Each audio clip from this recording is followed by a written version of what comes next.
Os o'n i ddim gyda cerddoriaeth neu canu neu stuff arall fi wneud i fi kind of teimlo'n dda, sa'n meddwl bys ni yma. Genuine, sa'n meddwl bys ni yma.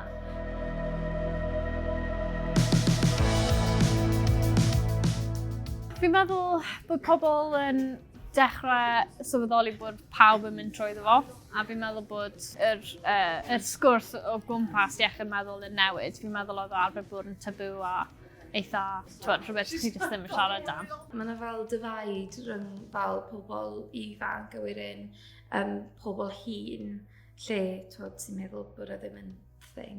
Fi'n meddwl y mwy am y pobl yn siarad amdano fo, y mwy am y pobl yn gweld ei hunain mewn pobl eraill hefyd, a falle dod o lot o bobl efo'i gilydd.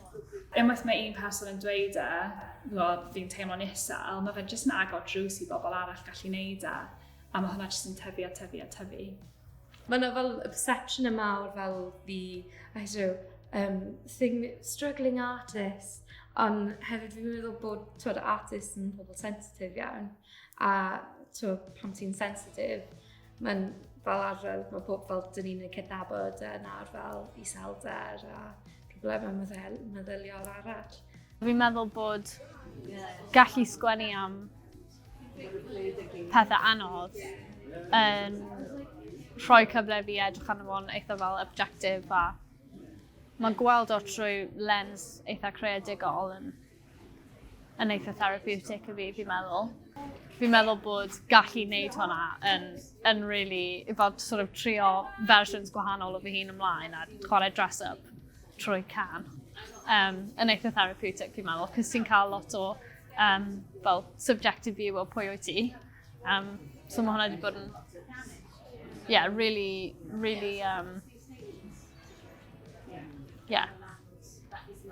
fel helpful i fi. Mae gallu sgwennu rhywbeth lawr trwy lyrics neu just peintio rhywbeth allan o sut chi'n teimlo yn rhyddhad i chi, a mae fe'n cael rhywbeth allan falle so chi'n gwybod sut i roi mewn i geiriau.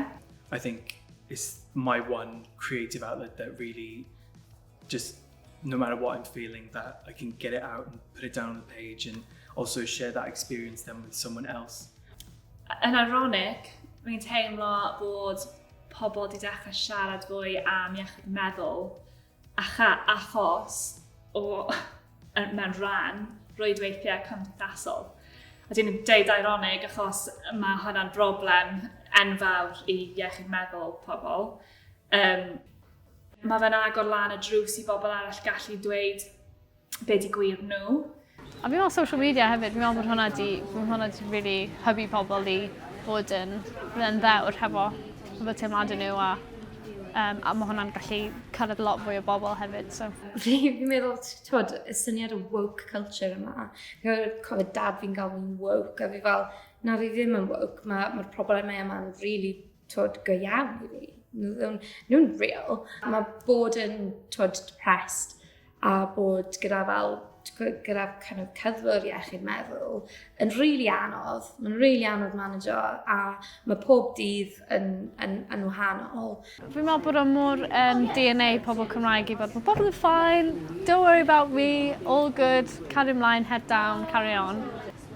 Ond fi'n meddwl peth mwy o pwysig, yn enwedig pan ydych chi'n siarad am rhywbeth mor delicate a iechyd meddwl ydy bod chi'n teimlo'n saff a bod cymuned cryf yna i edrych ar ôl chi pan mae pethau'n mynd yn rhy anodd.